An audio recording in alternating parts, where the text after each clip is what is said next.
저번에 말씀한 거하고 연결이 되기 때문에 지금 했는데, 공산주의자를 살려서 선교사로서는 엘리트 선교에 대해서 2주 전에 말씀드렸잖아요. 요번에는 이 시대에 할 기도와 복음의 비밀이에요. 그러면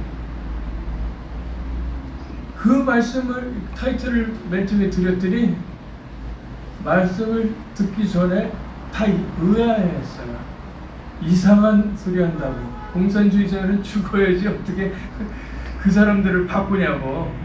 하나님도 하시기 힘든 일을 한다고 그랬어요. 근데 사실은 세계에서 디아스포라로 흩어진 자는 유태인과 화교와 한국인이에요. 디아스포라로 하나님이 세계에다 흩어지게 만들 때는 하나님의 뜻이 있는데, 그것이 뭐냐면 선교하라고 흩어놓으시는 거예요. 그래서 바울이 로마도 보아야 하리라 하면서 로마까지 간 거예요. 로마 시민권자이기 때문에 법정에서 나 로마 시민권자야 그랬으면 끝났거든요. 로마도 갈 필요 없이 그냥 무죄로 끝났어요. 그런데 로마도 보아야 하리라, 성령의 인도대로 로마까지 가죠. 그럼 그 로마가 지금 이탈리아거든요. 그 로마 그때 뭐라고 그랬나요? 신본주의 세계관이 인본주의 세계관으로 바뀌어야 된다고 하면서 르네상스가 일어나서, 이탈리아에서 르네상스가 일어났는데 인본주의 르네상스인 거예요. 그때 다시 얘기한 게 21세기는 기독교 신본주의 세계관을 회복하는 21세기 르네상스가 된다고 그랬거든요. 그러면 그런 시대예요, 지금요. 영적 최전방이고, 그 다음에 이 시대가 너무 혼란스러운 시대예요. 왜? 그러니까 포스트 모더니즘 이후에, 포스트 모더니즘은 문화 공산주의거든요. 문화 공산주의 이후에 세계를 다 흔들어 놓은 것이 있어요. 그래서 그 문제를 해결하기 위해서 서론적으로 말세지말인 이 시대의 영적 싸움을 언제 시작했나요? 창세기 1장 2절에 혼돈, 공허, 흑암이 있다고 했어요. 그러니까 흑암이 인간이 창조되기 전에 흑암의 존재는 있었어요. 그러면 우리가 이 영적 싸움이라고 했으면 영적인 존재가 누군지를 알아야 되겠죠. 영적인 존재는 세 종류가 있어요. 하나는 여호와 하나님이 영적인 존재예요. 그 다음에 천사가 영적인 존재예요. 타락한 천사가 영적인 존재인데 하나님을 대적했다는 뜻으로 사탄이라고 부르기도 하고요. 그 다음에 인간과 하나님 사이를 이간질하고 인간과 인간 사이를 이간질한다고 해서 이간자라는 뜻의 마귀라는 말을 쓰죠. 그래서 그 사탄이 했는데, 그 사탄이 천사장 루시엘이 타락해서 하늘에서 떨어져 루시퍼가 되는데요. 한국말 성경에는 그 말이 없어요. 그것을 바꿨어요. 계명성이라는 말로 바꿨어요. 그리고 미국 NIV 성경에 보면은 그거를 스타라고 바꿔버렸거든요. 그냥 계명성 같은 그런 뜻으로 바꿨어요. 근데 KJV, 그러니까 킹 제임스 버전이나 뉴 킹 제임스 버전에는 루시퍼라고 확실히 얘기를 하거든요. 그러니까 제가 보통 설교하기 전에 설교할 내용을 PDF로 해가지고 프린트를 해갖고 갖고 와요. 근데 오늘은 안 갖고 왔어요. 제가 늦어서 안 갖고 온 게 아니에요. 일부러 안 갖고 왔어요. 왜 그러냐면 지난주, 그러니까 며칠 전이죠. 엊그제 토요일 날 환경 캠프에서 제가 설교를 했어요. 근데 교수님이 오셨어요. 근데 그걸 다 했더니 이걸 놓고 분석을 하는 거야. 그러니까 딱 그 전체를 보여주니까 쫙 훑어보고 이제 분석을 하는 거예요. 그러니까 말씀할 때 집중 안 돼요. 성령이 인도하는 걸 못 들어요. 그래 놓고는 자꾸만 영어 성경하고 또 비교를 막 하는 거예요. 나중에 제가 그랬어요. 식사하면서 막 그 얘기를 하는 거예요. 그리고 뭐 어느 여자 목사님한테도 막 성경 질문을 하는데 영어는 이렇게 됐는데 왜 이렇게 되냐고 막 야단을 치면서 하는 거예요. 그분이 70년을 예수를 믿었대요. 네? 그러니까 5살 때부터 6살 때부터 예수를 믿었는데 자기 손녀딸한테 예수는 누구라고 얘기를 못해요. 그냥 예수는 사랑이다고만 가르쳐요. 그렇게 가르쳐서 포스트모더니즘에 그렇게 가르쳐가지고 미국을 망쳐버렸거든요. 그랬는데 그렇게 말씀하시는 거예요. 그래서 어느 성경 보셨습니까? 영어 버전은 어떤 겁니까? NIV라는 거예요. NIV는 New International 버전인데 그건 의역이 많아요. 실제적으로 그러니까 성경 원서 히브리나 그릭하고 다른 말이 많아요. 심지어 모든 염려를 주께 맡겨버려라. 그러면 주께서 돌보심이라고 했잖아요. 그 염려하고 돌보심이 KJV에서는 같은 말이에요. 케어예요, 둘 다. 무슨 소리냐면 내가 신경 쓰고 있는 거, 케어하고 있는 거 몽땅 다를 주께 맡겨버려. 그러면 내가 너 대신 다 케어해줄게. 이렇게 된 말씀이거든요. 근데 그걸 염려로 해서 NIV는 뭐라고 그러냐면 월이라고 생각하니까 내가 월이하지 않는 거는 맡기지 않아도 돼. 그러니까 그렇게 되면 IQ가 좀 높고요. 예를 들어서 맨살 레벨 되고 그러면 웬만해서 하나님한테 맡길 게 없어요. 네? 진짜 내 목숨이 왔다 갔다 하는 거, 이거는 회사에 일하는 거 같은 거 하나도 안 맡겨도 돼. 내가 10,000명의 일을 혼자 할 수 있는 능력이 있는데 뭐하러 그런 얘기를 해요? 안 해요. 그렇게 되면 뭐가 되냐면 하나님을 파출부로 써요. 제가 파출부로 하나님을 모시고 15년을 죽어라고 깨진 사람이거든요. 세계 이병철 회장상까지 타면서 세계 1등을 해봤어요. 그게 만 25살 때예요. 그런데 그리고 나서 3년 있다가 미국 2년 있다가 미국 들어가서 3년 있다가 예수 믿기 시작한 거예요. 그때 나중에 내가 그러면서도 이 기질이 내가 해야 된다는 기질이 있기 때문에 안 되는 거예요. 그래서 문제를 일으켰는데 그러면 두 번째로 공중권세 잡은 루시퍼, 즉 마귀의 관계가 있죠. 왜냐면 공중권세 잡은 자라고 그랬거든요. 그래서 이 공중권세 잡기 때문에 세상의 권세금 이런 것이 다 하기 때문에 그것을 잡으면 되는 줄 알고 하는데 마귀는 그것을 이용해서 사람들을 공격을 하는데 무신론자들도 이용해갖고 다 하는 거예요. 그래서 에베소서 2장 2절에 보면 현재도 진행되고 있고요. 영적 싸움의 근본 문제가 되는 겁니다. 그리고 그 다음에 하나님의 자녀도 속일 수 있는 마귀의 관계예요. 지금 아까 우리가 그 마태복음의 16장에 13절부터 25절을 말씀을 한다고 그랬잖아요. 근데 지금 한 16절까지 읽었을 거예요. 한국말로는.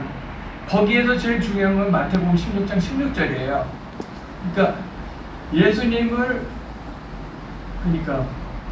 우상 숭배하는 자들은 다 4가지로 얘기하고 그 중에 하나 선지자 중에 하나라고 믿는 거는 무슬림도 그렇게 믿어요.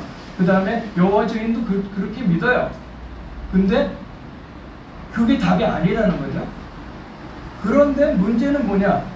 베드로가, 바요나 시몬아 네가 복이 있도다 하는 그 베드로가 주는 그리스도시여 살아계신 하나님의 아들이시라고 고백을 해놓고도 그 다음에 진짜 대속의 역사의 비밀을 갖다가 쭉 얘기하니까 니네들 죄를 내가 십자가에서 죽어서 해결하고 부활할 거야 이렇게 하니까 주여 그리하지 마옵소서 그래요. 사람의 일과 하나님의 일을 구분을 못하는 거예요. 그러니까 우선 그것이 희미해지면 사탄이 치고 들어와요. 마귀가 언제든지 치고 들어와요. 그래서 하나님의 자녀도 영안이 어두우면 마귀에게 속는 영적 싸움이에요. 실제 제가 전도한 전도 제자가 복음으로 다 훈련 받았어요.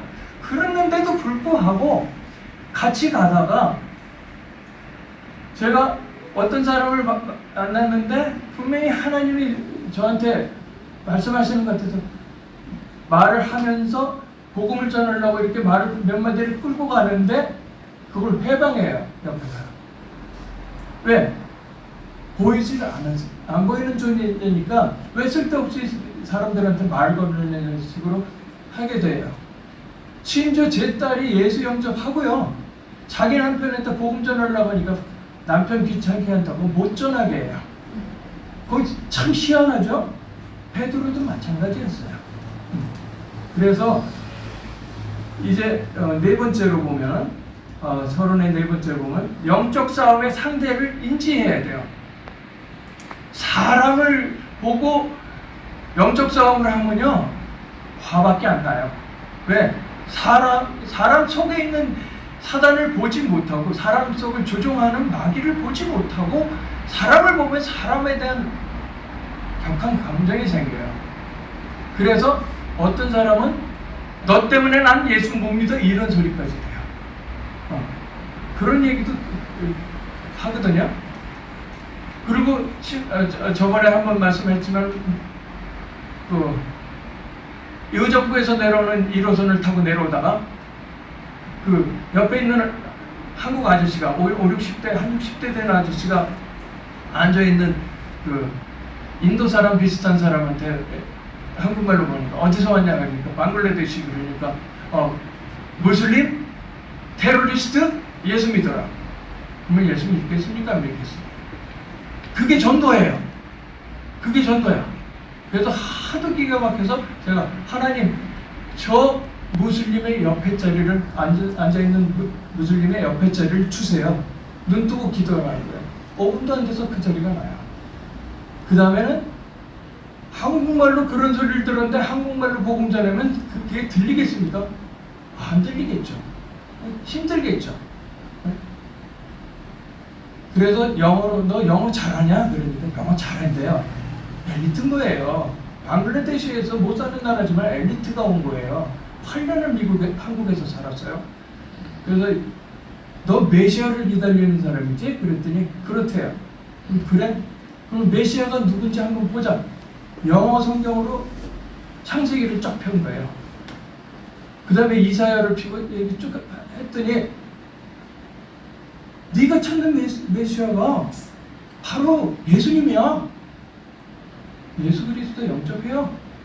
무슬림도요. 성령이 하시면 돼요.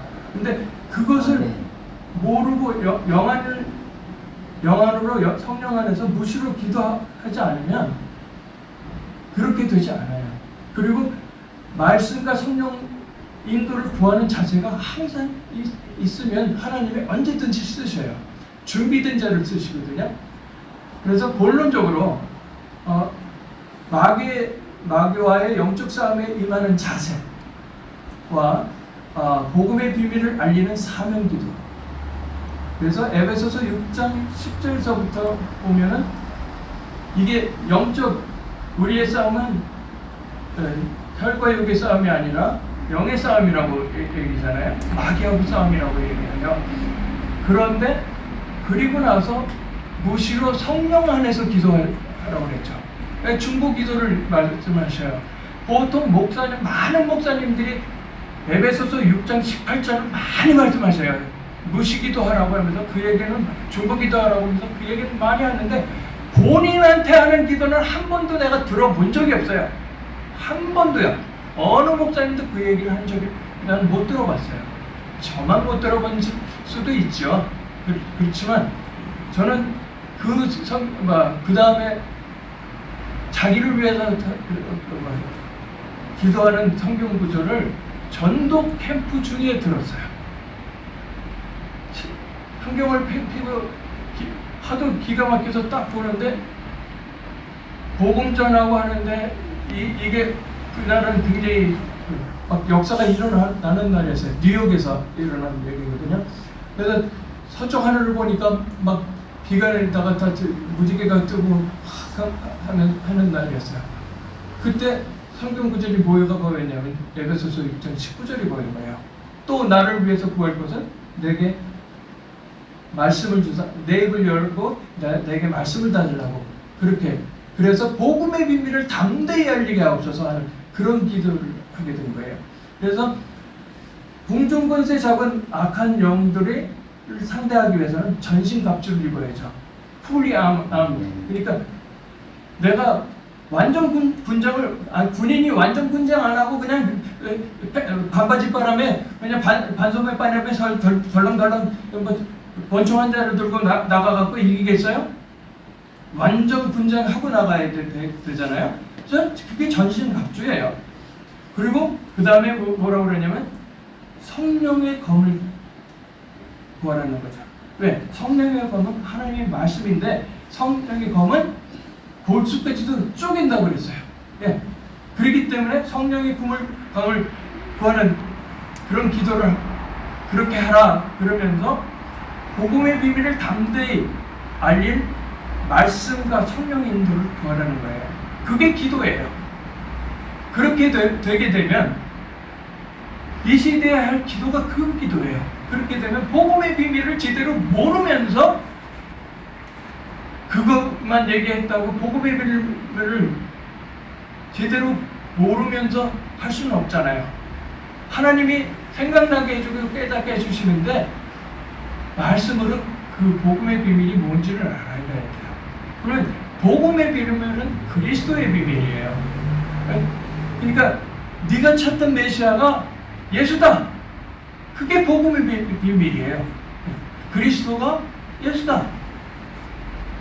심지어 오늘 전철관에서 어쩌면 그 아줌마를 만나려고 할머니를 만나려고 늦었는지도 몰라요. 자기 남편이 그 시어머니가 절에 가서 불공을 많이 들여갖고 빌고 빌어서 낳은 아들이라는 거예요. 그래서 자기를 시집가니까 절로 데려가서 그래서 이제 자기는 불교를 보통 불교 가는 사람 때 1년에 한두 번씩 가는 거지 이 사람은 한 달에 한 번씩 간대요. 그런 불교 신자 처음 봤어요. 심지어 얘기를 좀 해놓고 제 명함을 주는데요. 그 명함에 유튜브 들어오니까 그 명함 받으면 내가 버려야 되는데 버리면 죄 받을까봐 아예 안 받겠다고 그래요. 택함 받지 못한 사람. 복음을 들을 기회를 놓친 거예요. 그래서 이 복음의 비밀이 뭔가? 그러면 복음의 비밀이 기름 부음 받은 자. 기름 부음 받은 자라는 뜻이 그 그리스도예요. 그리스도는 기름 부음 받은 자인데 그분이 예수님이죠. 그래서 그 기름 부음 받은 자인데 본론 두 번째 작은 단락 1번에요. 포스트 모더니즘 이후 미국을 망친 성경 모델링의 문제가 있어요. 그것이 뭐냐면 구약은 예언이라고 그랬고요. 신약은 성취라고 했어요. 그것은 한국 기독교 메조리티 신학교에서도 똑같이 가르쳐요. 그런데 그러니까 모델링이 왜 문제가 됐는지 미국 100년 넘은 보수 신학교에서 텍사스에 있는 보수 신학교에 전도학 교수가 굉장히 열심히 전도를 하고 그 다음에 신약학 교수이기 때문에 예수님의 말씀을 100% 믿어요. 그런데 그리고 매주 학생들과 같이 전도하러 나가요. 근데 너무 신실한 분이니까 고백하는 게 있어요. 뭐냐? 나는 유태인한테 전도 못하고 무슬림한테 전도 못하고 로만 캐톨릭한테 전도 못한다. 제가 완전 충격을 받았어요. 무슨 이런 학교에서 뭘 배웠겠나 이랬는데 하나님이 들어오게 했으면 뜻이 있었겠죠. 그러면 하나님의 뜻이 뭡니까 하고 기다렸어요. 그랬더니 학기가 끝날 무렵쯤에 구약학 교수님이 물어보지도 않았는데 칠판에서 대답을 하시는 거예요. 포스트 모더니즘 이후에, 문화공산주의 이후에 성경 모델링을 잘못해서 미국을 망쳤다고. 그 망쳤다고 하는 상황이 어떠냐면 반은 God is awesome이라고 하면서 하나님은 좋으신 분이라고 하면서도 하나님 만나는 길을 몰라서 어떻게 만났는지는 모르는 사람 반이고요. 또 반은 어떤 거냐면 마귀한테 쫓김을 당하는데도 누구한테 쫓김을 당하는지 모르고 겁먹어서 방황하는 사람 반을 봤어요. 딱 그걸 가스스테이션에서 한 번에 그걸 보여주셨어요. 그 가리스 어썸이라고 붙여있는 캐시어 보고 나시 누구냐 하면서 얘기를 쭉 했더니 대답을 못해요. 그래서 그리스도를 설명을 했어요. 선지자 제사장 왕으로 그리스도 예수를 영접한다. 영접을 했어요. 그 다음에 조금 있으니까 또 뭐 다른 거 뭐 살라고 있었더니 이 캐시어가 나를 막 부르는 거야. 여기 이 복음 들을 사람이 있어요 하면서 한 거야. 남편한테 그 가정폭력 당해갖고 자식하고 도망가는 중에 여자였어요. 도망가는 여자였어요. 이 여자한테 좀 복음 좀 얘기해달라고 얘기를 하는데요. 너무 질려서, 너무 무서워서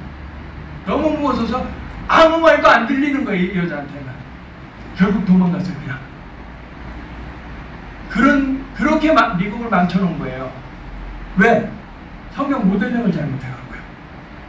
그러면 21세기에 새로운 성경 모델링을 해야 된다고 말씀을 하시는 거예요. 그게 14년 전에 미국 신학교에서 들은 거거든요. 뭐라고 그랬냐면 구약은 Describe of Messiah, 그러니까 그리스도에 대한 설명이고 그리스도의 설명. 신약은 Actualization of Messiah, 그리스도가 사실화된다. 그러면서 칠판에 한 문장을 쓰세요. Jesus is the, 계속 예언됐던 the Messiah. 그러니까 예수는 그 그리스도, 예언된 그리스도, 딱 그걸 쓴 거예요. 그게 마태복음 16장 16절이에요. 그 얘기를 딱 듣는 순간 저는 내 친구 예수 잘 믿는 교수인 친구 하나가 대학 선교를 해서 대학교 때 예수님 만나가지고 대학 선교를 해서 박사가 되고 교수가 된 친구인데 이 친구가 소개한 한국의 복음을 들은 거예요. 마태복음 16장 들었어요.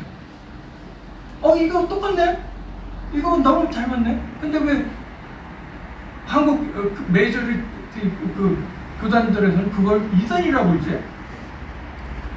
저는 이해가 안 된 거예요.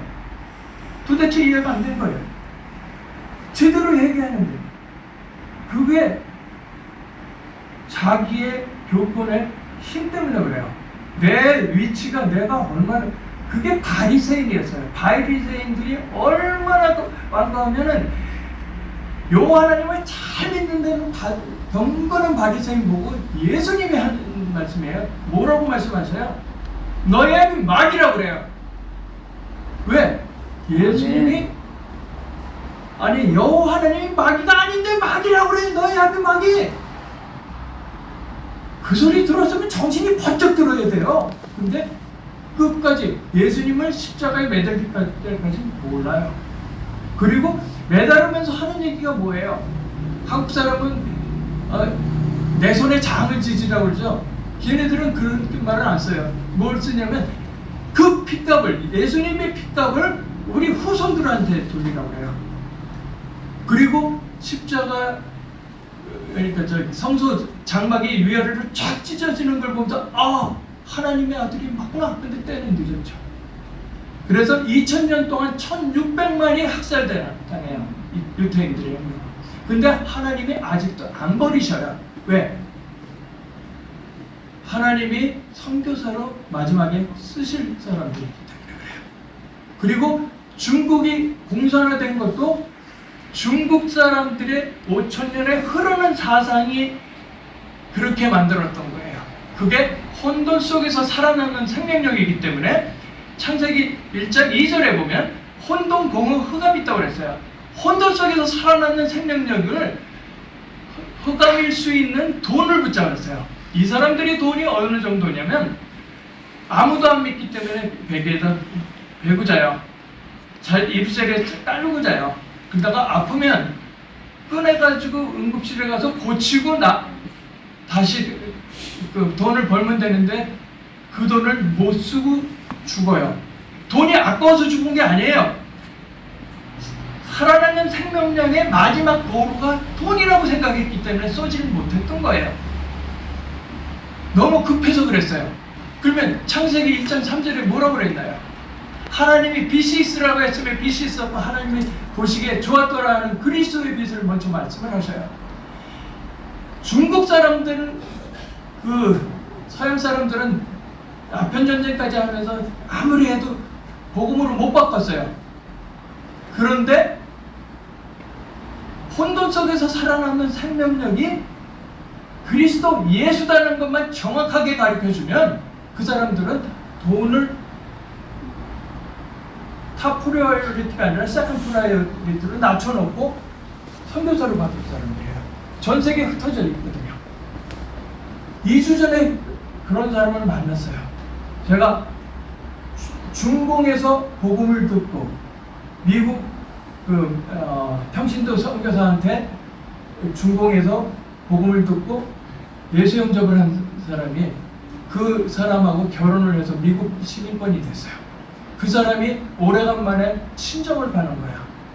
친정을 가는데 옆에 앉아 있는 거예요. 제가 물어보니까 메인랜드 차이나에서 왔대요. 메인랜드 차이나에서 왔으면 중공이죠.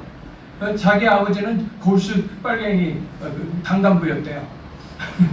그런데 이제 좀 많이 바뀌었다고 그러더라고요. 그래서 자기 언니도 안 믿고 다 믿는데 자기가 처음이라고 복음 전하러 가요. 중국을 친정집을 방문하는 게 아니라 복음 전하러 가요. 선교하러 가요. 그렇게 숨겨놓은 제자가 있는 거예요. 북한도 마찬가지예요. 북한의 엘리트 평양과기대 아이들은 김일성 대학 김책공대보다 더 뛰어난 애들이에요. 완전히 단간부 애들일 거예요. 근데 굉장히 뛰어난 애들이에요. 그 아이들은 뭘로 공부를 하냐면요.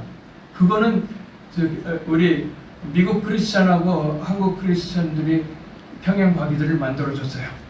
그것도 만들어 달라고 김정일이가 애원해서 만들어준 거예요. 만들어줬는데 평양 과기대 자리가 어떤 자리냐면 토마스 선교사가 순교하고 교회가 선 자리를 교회를 허물고 군기지로 만들었던 자리예요. 김진겸 총장이 거기에다가 난 만들겠다고 하니까 김정일이가 오케이 했어요. 그래놓고 거기는 완전히 성역이에요. 치외복권 지역이기 때문에 아무도 못 건드려요. 거기서 복음을 하는데 영어로 일단 수업을 들어요. 영어로 시험 보고 영어로 대답하고 다 해야 돼요. 영어로 해야 되고, 그 다음에 중국말을 원어민한테 완전히 중국 사람처럼 배워요. 그걸 보는 순간 제가 가서 봤거든요. 그걸 딱 보는 순간 하나님이 이 부분에 한국보다도 먼저, 남한보다도 먼저 준비하고 계시는구나. 중국을 선교할 준비를 하시는구나. 이걸 봤어요. 걔네들한테 복음을 한마디도 전할 수가 없어요. 왜? 반에 한 30명씩 앉아있는데 그 중에 2명이서 저를 감시하는 사람이 다 기록을 해요. 제 말을 한마디 한마디 해서 다 기록하는 사람들이에요. 그러니까 제가 아무 예수 소리 할 수도 없고 하나님 소리도 할 수 없어요. 그러나 인간은 영적인 존재이기 때문에 하나님을 찾으려는 본능이 전두엽이 열리면 돼요.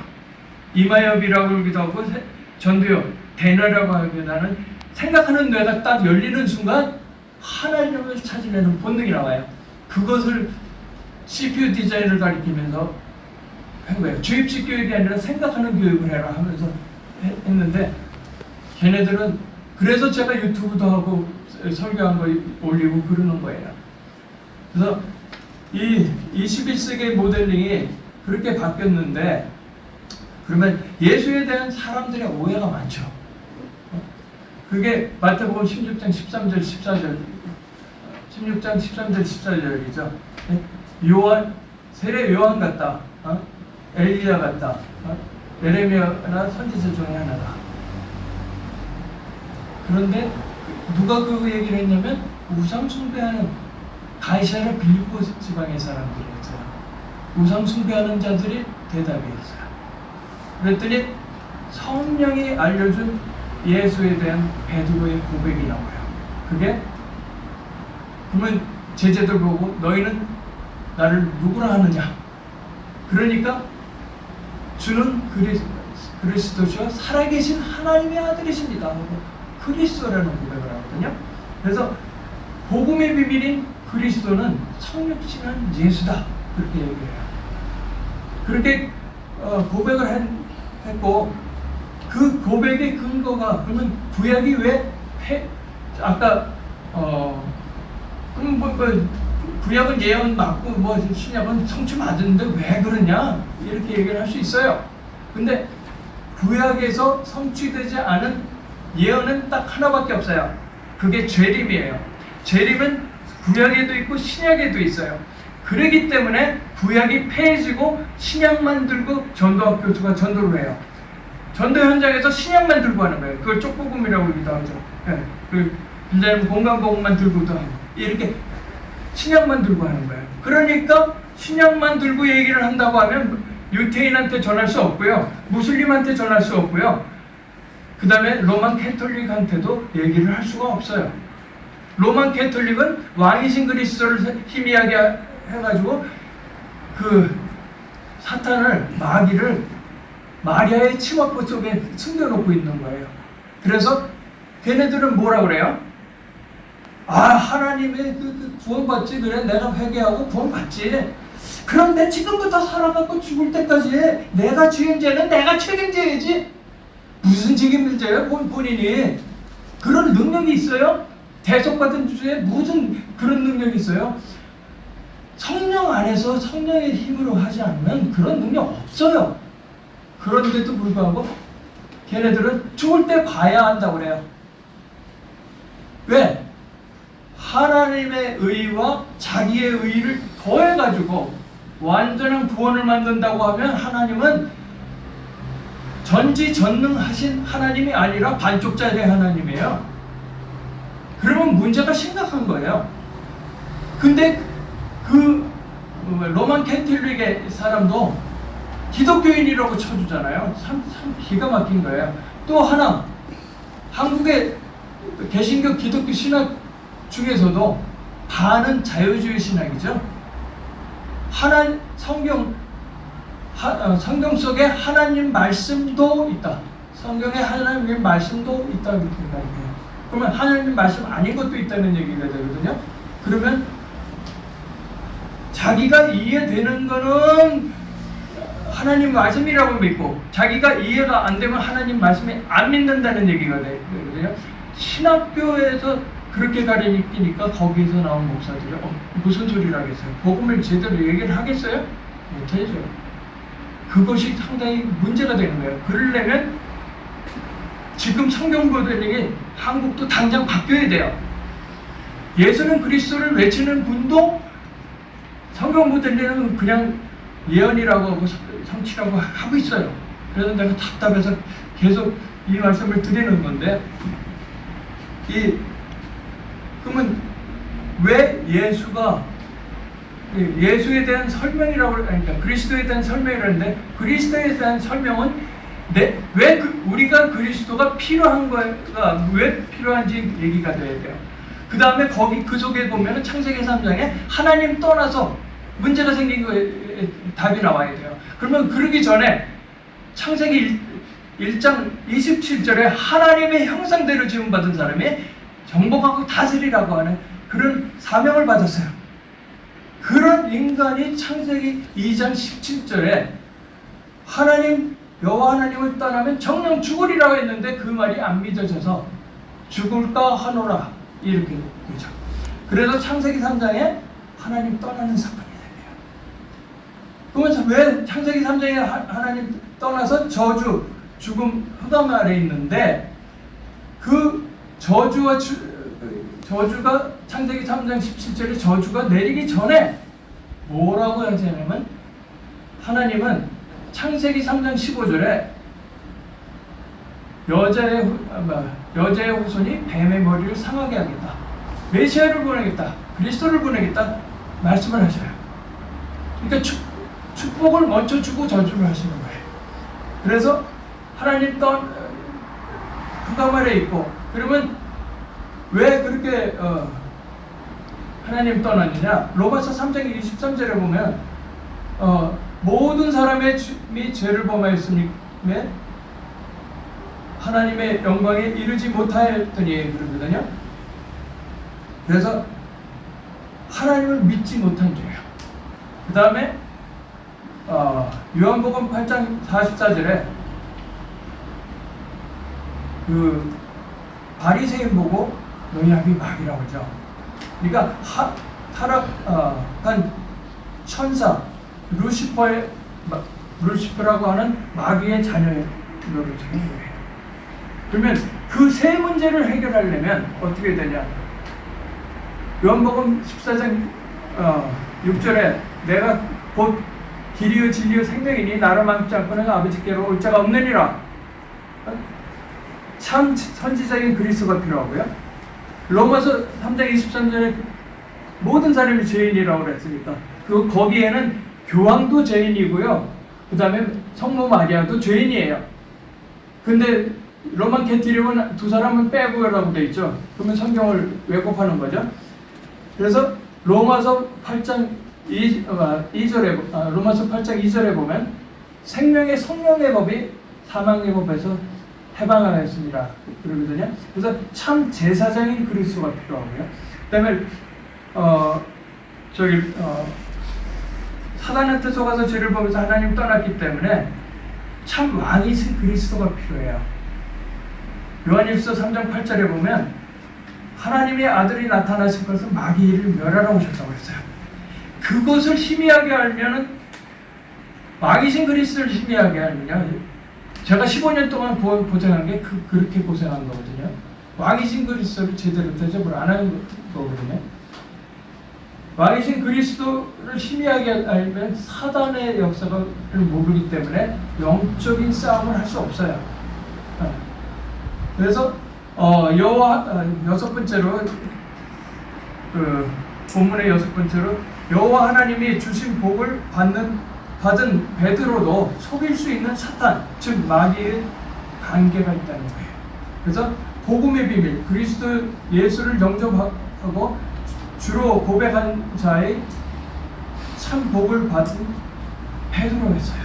그러나 하나님의 일보다 사람의 일을 먼저 생각하는 베드로였기 때문에 베드로 보고 예수님은 하나님이시기 때문에 사탄아 물러가라고 하죠.